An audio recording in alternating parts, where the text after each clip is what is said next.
Good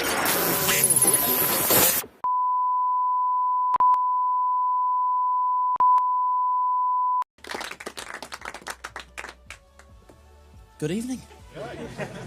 We all right? We good in the live lounge?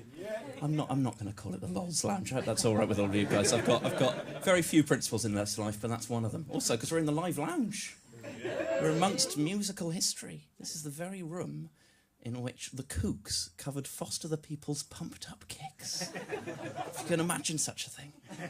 Real musical heritage right here. I'm playing for time, basically, because I'm quite nervous about what I've got to talk to you about tonight. Susie's already come out with a cold and heartless set. I believe in love, but unfortunately what I don't believe in, according to the brief that I've been set for tonight, is sex.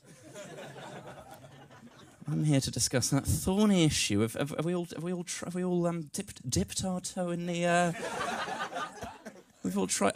For those of you listening at home, you're not listening to a man who looks like an authority on the subject. I'll be honest. This isn't the face or voice of a seasoned pro.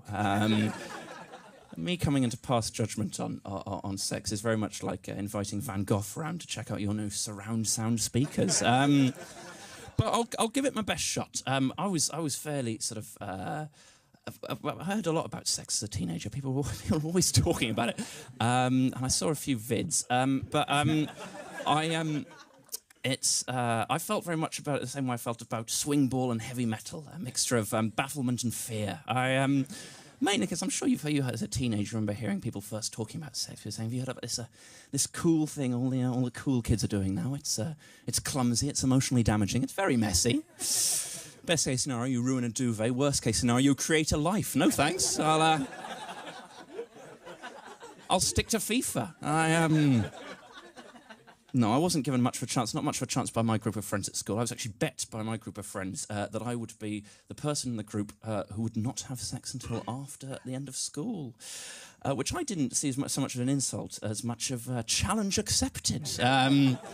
And how proud I was to surpass their expectations by an entire additional educational establishment. No, I didn't have sex until after university because I was warned by my mother before arriving at university not to have sex in Freshers' Week because no one respects anyone who has sex in Freshers' Week. It's a good piece of parental advice, I think. The only danger I would say in that is I got too addicted to that damn respect. By the time I left university 4 years later, I was pretty much the most respected man on campus. If anything, that started to feel like a bit of a hollow victory. No, I mean, because it's very much... My problem with it is a sort of overrated thing. I've no doubt it's got an important sort of civilization-maintaining role. That's fine. Do your worst. But in terms... Otherwise, I think it's just one of those things... It's like a sort of thing on the things to do before you die list, really. It's more of a sort of proud... It's not a regular necessity. If someone said to me as a teenager, have you had sex? I said, well, have you read Anna Karenina? No, they're both equally difficult achievements.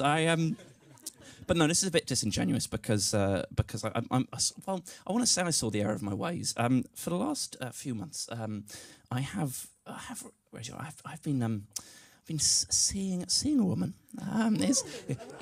Is she my girlfriend? Yes and no. That's my response and her response, respectively.